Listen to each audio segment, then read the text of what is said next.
see something that's toxic and call it toxic. But then when does it become abuse? And that's Sure. like a much more trickier, I don't know. When do you think like toxic behaviors become explicit abuse? Abuse has like become such like a common lexicon word that doesn't really mean much anymore. I think people want abuse to be worse than being mean, right? Right. So it Right. seems like today we use abuse to mean really mean. That's what it feels like. In my personal opinion, stuff is like abuse, or it rises to the level of abuse where it's really bad when a party has some sort of like attachment or powerish position over the other party such that it compromises their ability to leave. So like, if like I go the in car public, situation might actually be indicative. That was the main or flag. just Why is there only one car? That's strange. But Yeah. who knows? Maybe they do have two cars and it's just True. But any extended fighting between family members can very quickly rise to the level of abuse, though, even if it's not necessarily like super abusive behavior, just because the ability for parties to leave is way different, you know? Like if I go out to the hallway in my apartment complex and some guy just walks up and slaps me, like it's not really abuse, it's some dude being an asshole. But if me or Melina did the exact same behavior to each other, well, we're in a relationship, so we have stronger ties to each other. So there's like a much higher threshold for pain and fucked up shit before they leave. And I think that's kind of the abuse zone, you know? Right. Yeah, like I feel like this is kind of like the tricky thing of like something can be abusive, but the relationship dynamic may or may not be abusive. You know, like an abusive behavior can occur. Yeah. Right. And I think in the video we see a couple of behaviors that I would be like, yeah, these are probably like abusive behaviors. But that doesn't necessarily mean that we've now established a pattern. And the problem is like privately, I personally like, I'm not going to be surprised to find out that Stephen Carter's like not exactly the best partner. That wouldn't shock me. But Yeah, that I think doesn't mean based on that, what like, you're seeing, it's like I think that's like the higher probability goes towards that for sure. But there's Yeah. also like an extra special, like everything is extraordinary, right? He's a super huge online figure that probably works more and does a lot. Like everything is extraordinary about their relationship too, so it's hard to say definitively, you know? Yeah, exactly. And but I mean, you and I are going to be arguing against people who think it's definitively not abuse, I think, right? And it's just like, Did you listen to any of my conversation with her about that? I didn't, no. I listened to clips. Gotcha. But not So much. her argument essentially boils down to, and her argument is going to be exactly the same as her father's argument. I already know this for a fact, 1,000,000%. Yes. Yes. Her argument essentially boils down to things like tone can't be abusive, and that he just wants her to be a better wife, and that's what he's asking for. That's essentially their argument. Okay. Okay. Yeah. So like they're taking like the opposite view of like everyone else, where it's like 3 minutes is enough to know definitively that it is not abuse. In fact, what he's asking for is reasonable, and she might be the abuser. Exactly. Yes. Actually, yes. You're saying that like sarcastically, but that is exactly going to be their position. Yeah. That she's probably the one that's abusive because she's trying to be conflict avoidant, and that he's probably just trying to solve problems in the relationship. Yeah. Yeah. How do you feel about the Thorpes being? I think Darius was talking about this. So I didn't catch what you guys were originally talking about. But how do you feel about the Thorpes being in the space in general? Whatever you are comfortable saying, I guess. Yeah, I'll say whatever. I mean, I've already been pretty public about anything. I mean, like, I mean, I've had my huge conversations with them both now. I mean, I think the dynamic is super not good. But I mean, it's very interesting. So that's about where my interest starts to stop. Yeah. It was interesting at least. But I mean, like now they're fixtures. They argue with people. I can understand people being uncomfortable with them being there. But I guess like, what does that mean? Like, are we to expel people from the space if we feel like the dynamic is unhealthy, or like what is the standard by which you would like excise those people from the space if you wanted to? I'm curious what somebody would say to that. Yeah, well, I mean, the problem is that like every single person's going to have a subjective feeling about like what is excisable, and they are not going to maintain that line as soon as money is offered. Yeah, probably 80% of the time, anyways. Yeah, which is super cringe. Did you see though the video with like the dad like encouraging her to like do like sexy dancing for the chat and stuff like that?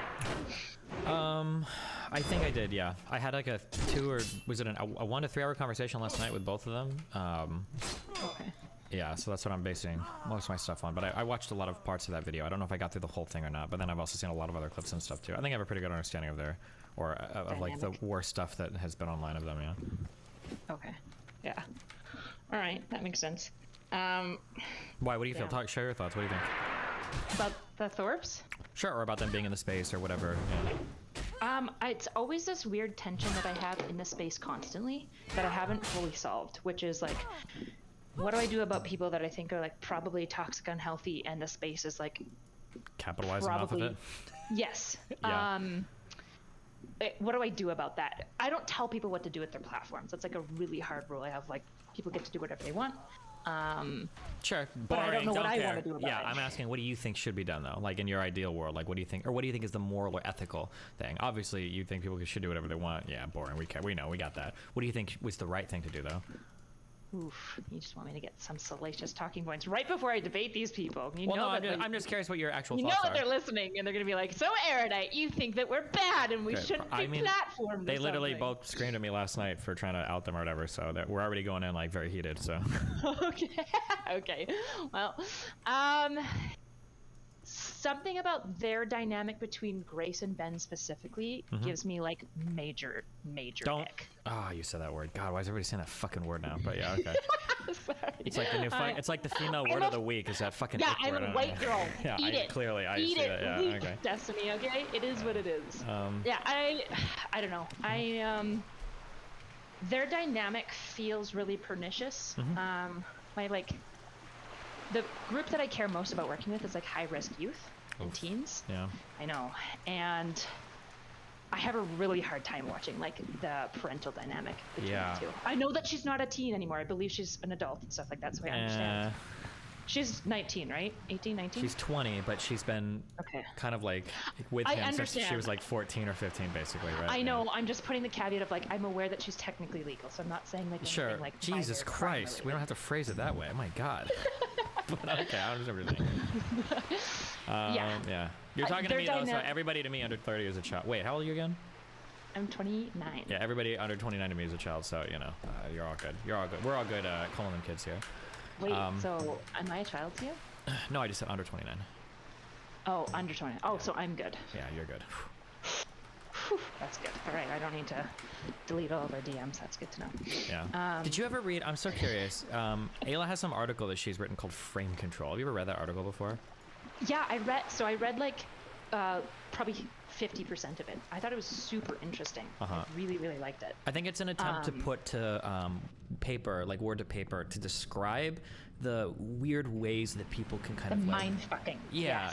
Yes, I thought it was brilliant because like I thought of every one of the kids that I've worked with being like, oh my gosh, this is such a good way to explain why these dynamics are so pernicious and like lead to so many like complicated psychological effects. Yeah, I did read it. It was super interesting. And so like in the Grace Ben dynamic, I can't get away from seeing that.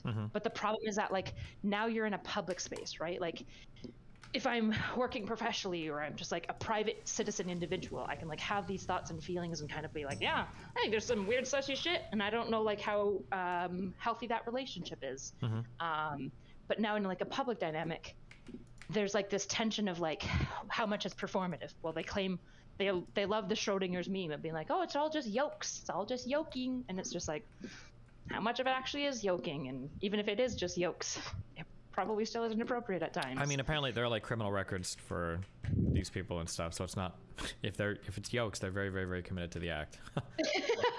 I didn't know about what are the criminal records? Fuck, I should have looked these up. But I think that dad got arrested once for something related to, was it like assault and battery or something? Or some domestic dispute? There are a couple criminal records I've been linked. Some for like delinquent payments on apartments and dumb shit. But yeah, I'd have to check. Yeah, and so like I don't know, it's really, especially when you have like an individual, like say we like take the worst case and we believe that like Grace is like the victim of like basically long-term domestic and like familial abuse or like whatever like that. It's really hard to talk to the individuals when they're 20 now, but they're still in it. So like say we assume the worst case scenario, and I'm not saying that this is true, obviously. It's Grace's thoughts and feelings about the situation still matter to some extent. And so you get into these like really dicey situations. I remember I had a client who was like basically pimped by her boyfriend for 3 years straight. And for the first year and a half, no social worker could do anything about it because she just like was on his side, even though he was like physically assaulting her. Like, it was an awful, awful, horrible, like, extreme situation. And there was nothing anybody could do, so that by the time, like, unfortunately, because she kept defending him originally, by the time she was trying to get out, there were so many cases where, like, charges were attempted to be filed and then she redacted it, that now, like, the police, like, weren't really buying into her story because she had been, like, denying it for so long. And so it just, like, creates this, like, super mindfucky situation that the society is not ready to deal with. Like, professionals barely know how to deal with this, let alone, like, fucking social media. Something that I thought was really interesting, I did a lot of research for going over the Andrew Tate stuff, just like on sex trafficking and pimping and everything in general. And it feels like there's a lot of crossover between how pimps operate and how people in abusive relationships operate. And that when people imagine abusive relationships, they typically think of things as just being horrible and bad all the time. But that doesn't work, because if that was the case, then nobody would stay in an abusive relationship. They would just leave. That the highs and lows, or the abuser identifying some really key thing that the abusee, the victim, is lacking, and being able to fulfill those needs some of the times is like the most important part to keeping somebody sticking around in those relationships. Yeah. Right. Well, they target individuals who, by and large, have been completely, wholly, and utterly neglected by society. They've usually target people whose parents were awful. And so even if somebody is just nice 30% of the time, for those people, that's 30% more kindness than they've ever experienced, right? Like, that's like the sad, tragic reality. Really interesting stuff that, like, would come up, like, in my addiction work was, like, we had to do a lot of grief work with clients about leaving their abusive exes and their drug of choice. There's, like, mixed grief in both of these things. And one of the biggest predictors of, like, whether or not clients would relapse is whether or not they went back to their abusive ex-boyfriend, which it occurred, like, at an insanely high rate, right? And so, like, that's what, like, makes all these, like, situations so much more complicated, is that, like, when you're trying to determine, professionally especially, whether abuse is occurring, you have to both simultaneously take the victim at their word and not at their word, right? And, like, in all directions, right? So you have to both believe them when they say that things are bad, but then when they're saying things aren't bad, you have to try to look in and verify, like, okay, are they actually not bad now? Has he actually gone to anger management and improved? Or are you just saying that? Are you just in the honeymoon phase? And social media is just not, obviously, at all ready to, I mean, nobody has, I don't know. I've been mind blown with, like, the level of, like, my normie brain has been blown. Not that I'm a normie really anymore, but I've, like, people's inability to, like, interact with complicated, sophisticated social interactions well. Sure. Such as the Stephen Crowder situation. Yeah, I really wonder sometimes. It's hard because I have to maintain firmness in my beliefs while also being receptive to being wrong. Because, like, a lot of people will say things like very commonly people say things like, oh, like, these types of fights never happen. Things will never look this way. This is totally abnormal.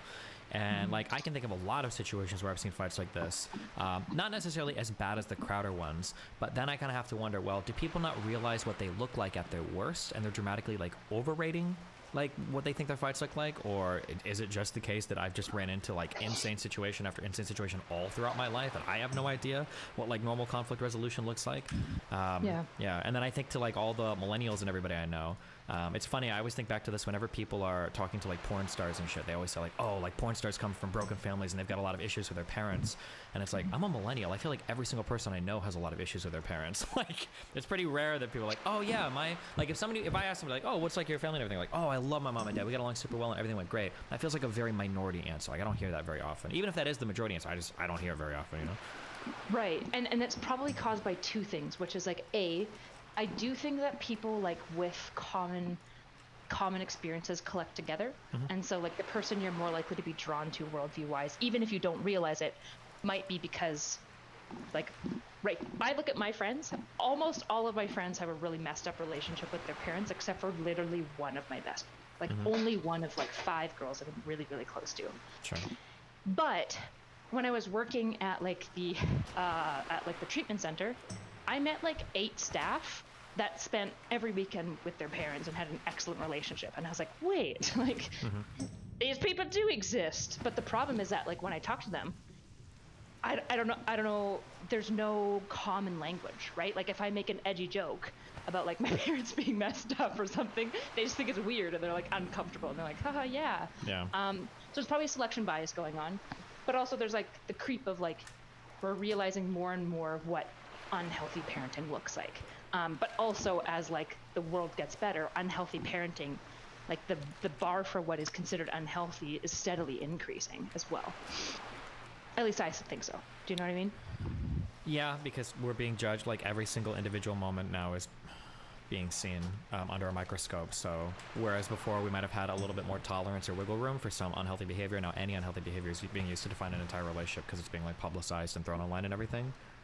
Yeah, but also the world's just getting better. And so like when the world, like, well, not the whole world, but like North America, like our crime rates are decreasing. Mm-hmm. So like when everything in society is steadily increasing, the bar for like what is now considered unhealthy is probably higher than it was in like the 40s, because in the 40s there was like questions about like, you know, the Maslow's needs questions of like home and food. Not as much in like the 40s, obviously. Well, kind of in the war, but yeah. Yeah, that makes sense. Yeah. Sometimes I just quoted this the other day. Do you remember in The Dark Knight Rises when Bane says to Batman, like, victory has defeated you? Yeah. Yeah, I wonder sometimes that about a lot of our social problems, where we're kind of like victims of our own success. Like the biggest things we're dealing with right now are trans issues, and it's like the end of the world because of that. But in reality, like maybe that means it's because we've gotten past so many other types of things that now we kind of have, it sounds bad, but we have like the luxury to fixate on these problems, you know? Yeah, that's just super interesting. I was talking about this. I wasn't connecting to this thought, but I wonder if you think that they're related. I was talking to my chat the other day about like extremes, because they're like, why does everyone just always have to talk about extremes? And I'm like, that's because like mostly we've figured out all the stuff in between. Like we've got a fair bit of consensus about like, yeah, you should like probably let private individuals mostly do what they want, but like also probably don't treat people like shit. And it's only like extreme circumstances that are still like super gray and we don't really know what to do with. Yeah, this is generally what I say about things related to like feminism and everything, right? Like when people say like feminism has run its course, I mean, to some extent, they're kind of right. Like, we don't really have people saying that, like, you're a woman, you can't do math and science. Like, those people don't really exist anymore. Now the ways that these manifest are far more subtly, and they require a more subtle approach, right? It's one of the reasons why I get really mad. Like, we're not really truly lynching black people in the United States anymore. That doesn't really happen. Even as the KKK was falling, the amount of lynchings were, like, in the double digits or single digits in some of their later years of being the most active. Like, so that's more or less solved. So then we talk about things like systemic or structural racism, which is good, but now people's conceptions of systemic or structural racism are like, oh, all of the cops individually are each racist. And it's like, well, that's probably not true, right? That's not even what systemic racism means, but like we've got this very crude and rudimentary definition of it because we're trying to like, I don't know, think it's as bad as it used to be 50, 60, 70, 80, 100 years ago. And yeah.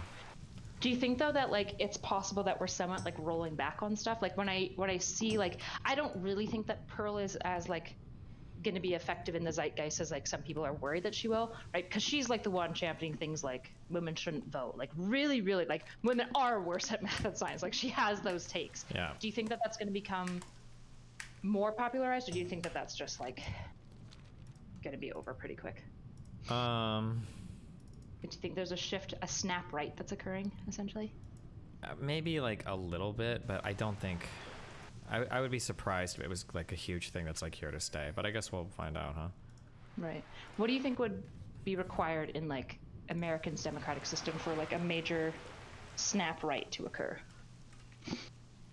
I feel like challenging people's like very fundamental epistemic beliefs will do it. I think like the trans stuff has the capability of breaking people's minds, because some of the ways that that's being pushed are so extreme that it's going to cause... Actually, you know what? I think the biggest thing that will cause a snap, I think, would be a platform like Rumble or Kick getting big. Because right now, even though conservatives have ideas that are not like really mainstream-ish, like, and when I say mainstream, I mean like not accepted on the social media platforms, they don't really have a place to gather and express those. But I think that if a platform like Rumble or Kick starts growing, and now conservatives have a place where they can go, make a living, start doing a lot of content, and it's not just hidden or tucked away where nobody can see it, I think that's going to cause, when that moment happens, it's going to be a really rapid acceleration in crazy opposite directions, because because now they're gonna have a safe space, they're gonna have to hide anymore, and it's gonna get insane, I think. Yeah, I mean, this is like the constant question I have in the back of my mind, which is like did the left win this? Like the left did win the culture war, but did they win it because they won it, or did they win it because they like shut everyone up who disagreed with them. Yeah, that and, like, one. It's probably, yeah, well, it's probably a bit of both, but the problem is, like, how much did we shut up? And, like, if they finally, like, figure out their shit to, let their kids do art, like, what? I think, you know. Yeah, I think the issue too is that, God, did you watch Lance on Tim Pool?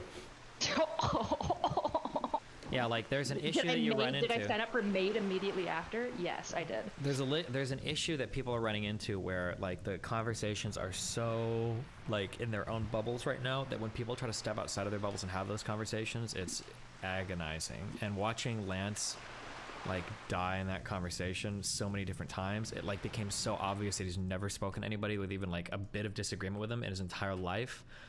Jesus, that was insane to watch. Yeah, it was a really good example of, like, what happens when you, like, in-group so hard that you, like, forget that an out-group even exists. Yeah. And you, like, circle jerk yourself into positions that are, like when he said a woman is an adult human female, I just...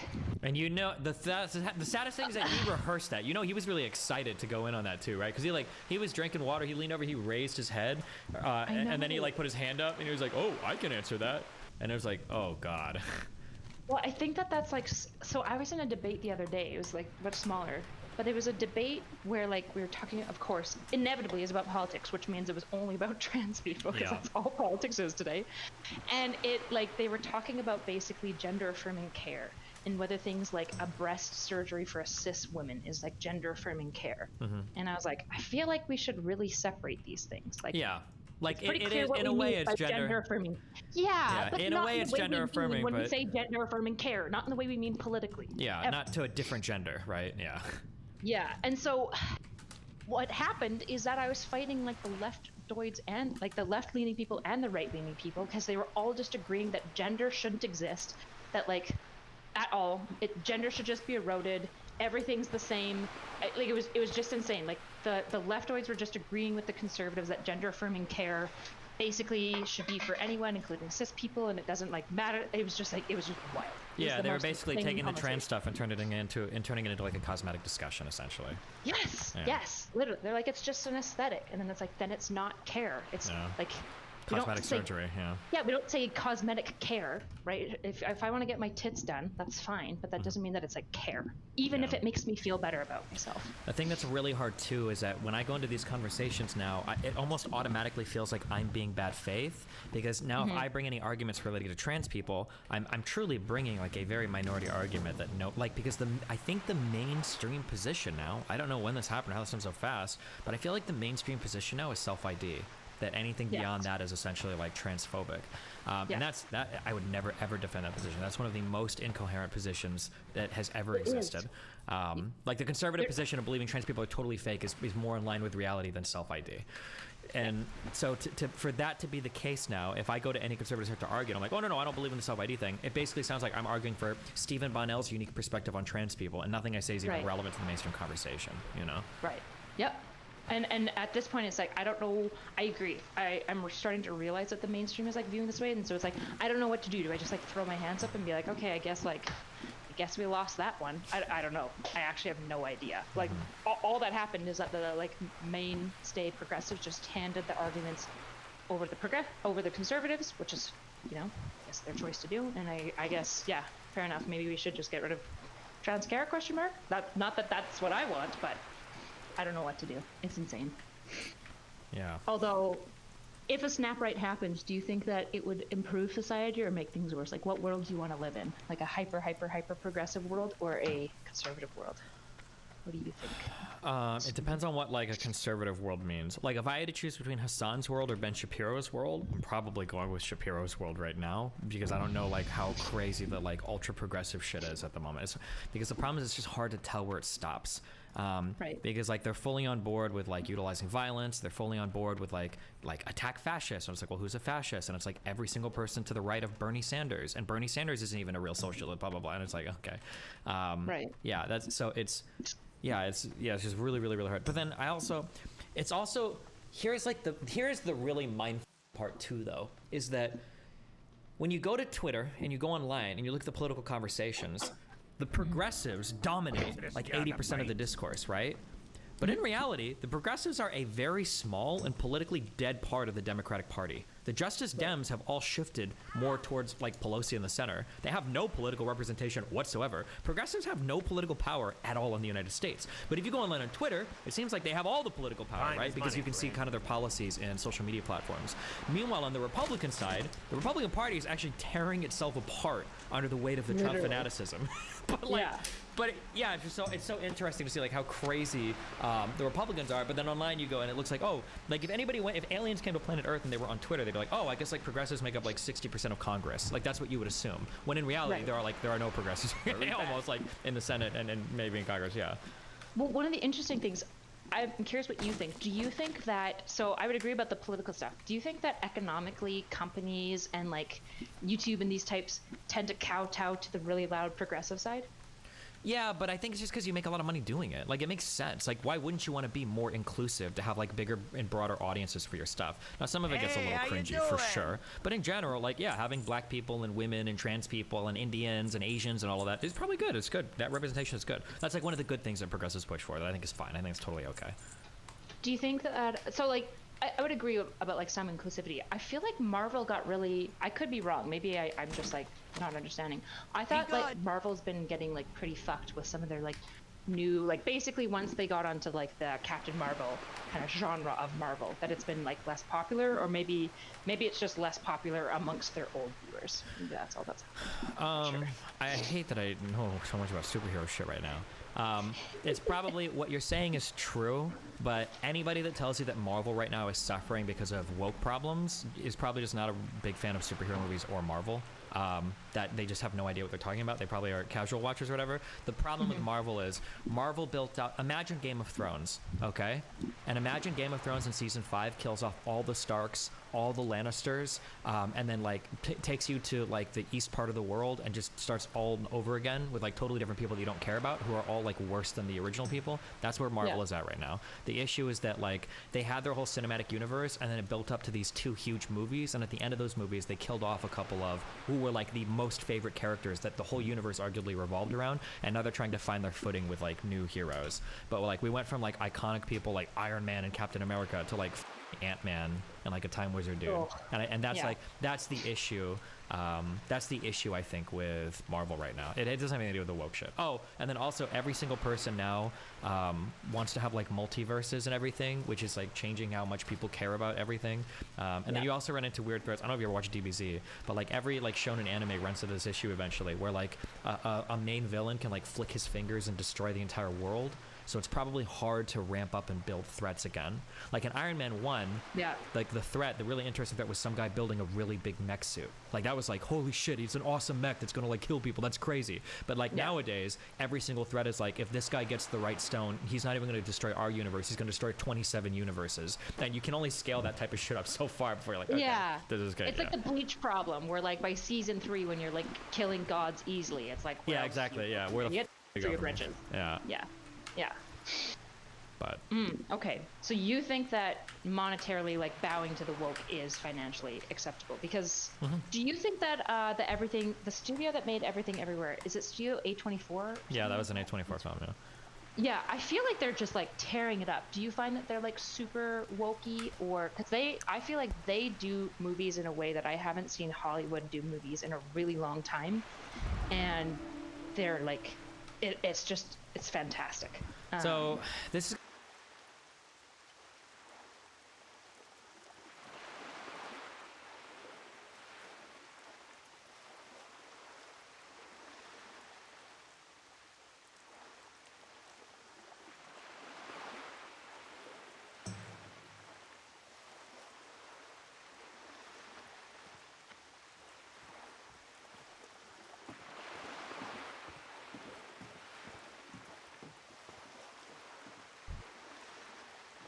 certainly.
day yet.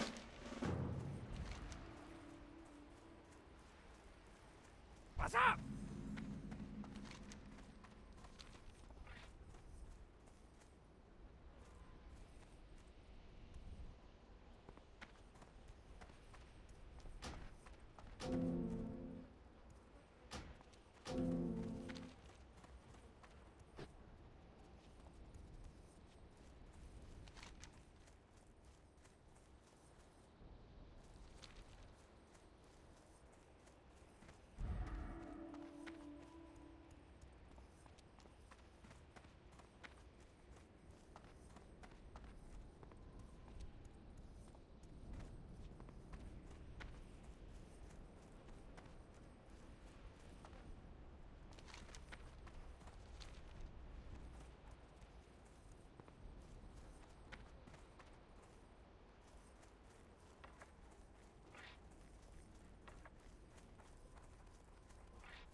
stand against the Serpent Lords?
sun shine upon thee.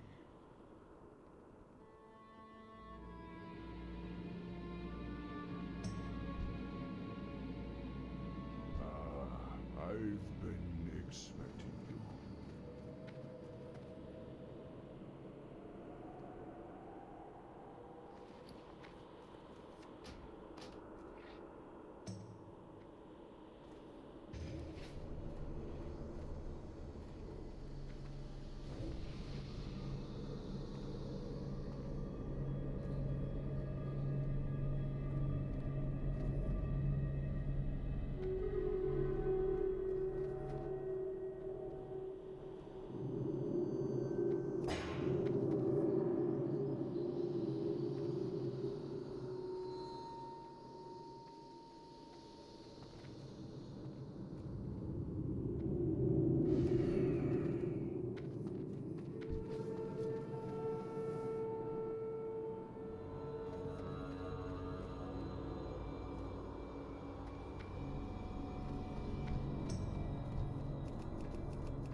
It's gonna sound weird.